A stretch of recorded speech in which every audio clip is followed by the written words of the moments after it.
So this is a Grasshopper tutorial, and it's going to be primarily based around the plugin Galapagos, and we're going to be using it to approximate the geometry of this given surface with a new Delaunay Mesh.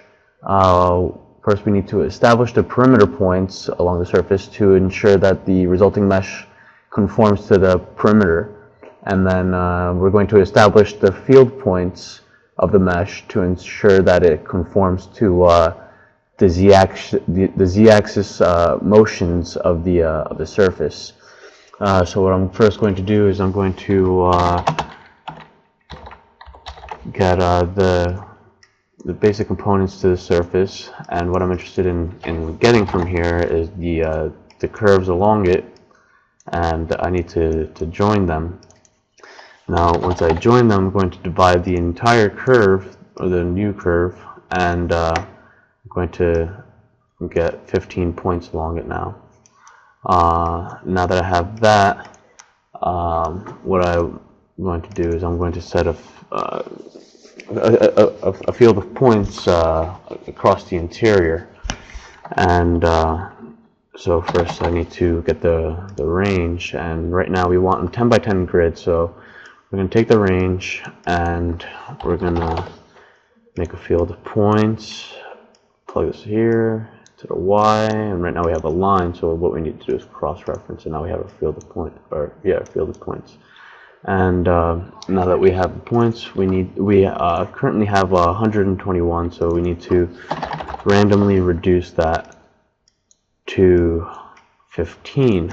So what we're going to do is we're going to take the list length, capturing the amount of values in here, and we're going to subtract. And what we're going to subtract is the amount of points that we want, so that in the end we have 15 points to work with.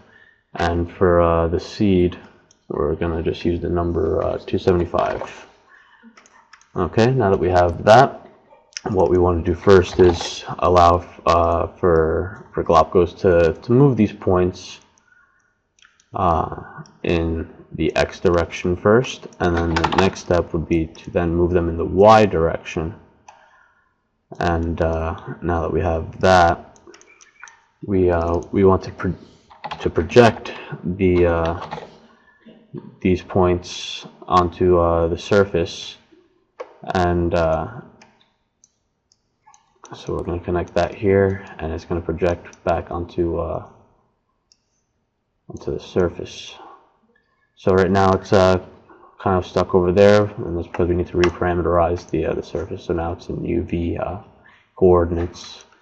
I'm going to hide all these right now, and now that we have all this, we're going to need to begin to make the Delaunay Mesh.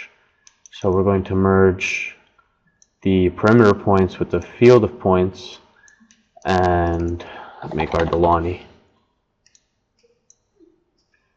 Currently we have two meshes, and that's because we have two lists coming in, so we want to flatten that. Now that we have that flattened, we want to begin to evaluate. Now, using the plugin mesh tools, you can use the mesh area, and we want to work this against surface area. So now let's plug this back over here again, and we want these two to come back to a difference of 0, and that's our ideal conditions in which we're going to use Galapagos for. What we need to do is take the absolute value, x minus y, as to not have a negative integer. And now that we have that, next thing we need to do is work with the field of points. Now the field of points, we want them to ideally be within the perimeter, so we're going to use this containment. Now, whenever a point is one of these points goes beyond the perimeter, it's going to come back with a value of of 2. So we can evaluate this particular instance, and what we're going to do first is take the bounds, and then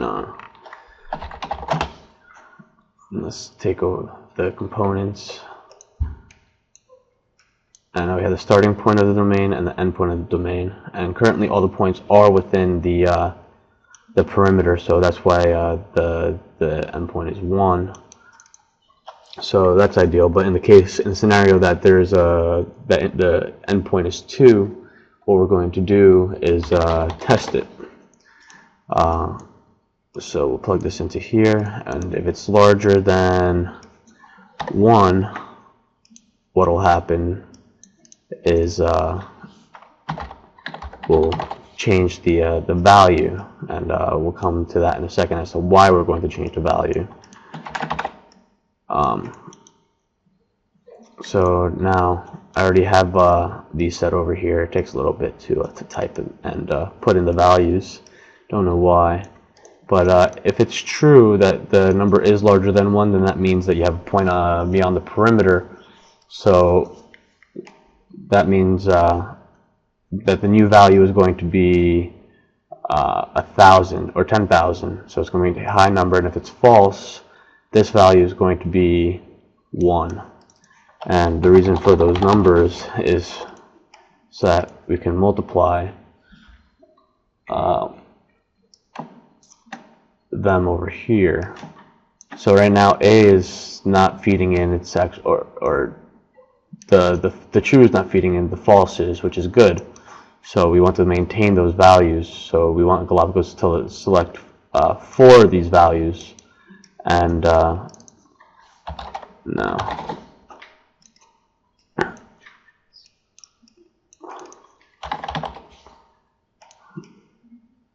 what Galapagos is going to do is going to find the best possible solutions or patterns to get this number as close to 0 as possible. So what I need to do is, these are the sliders that it's going to manipulate, and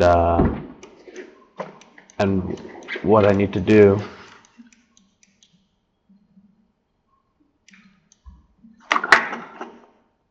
and first I need to get these. I was running before and I forgot to get them back in there.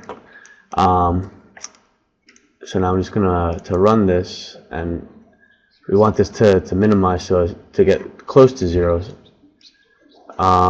So now we're going to start solver, and you see that right now the points are moving a lot on the outside, but it's pretty soon Galapagos is going to select against those, and here you're going to have a series of numbers. First they're going to be pretty high, and then as it progresses you're going to start to get really small numbers, as you see right here. So you have about 33,000 to 93, which means that it's beginning to get more and more precise and closer to 0, which is ideal. Now I'll just come across a solution that I came to before, so you don't have to sit through all that. And here you can see how close it gets to 0. Well, this concludes the Grasshopper tutorial. Thank you very much. If you have any questions, post them on the comments.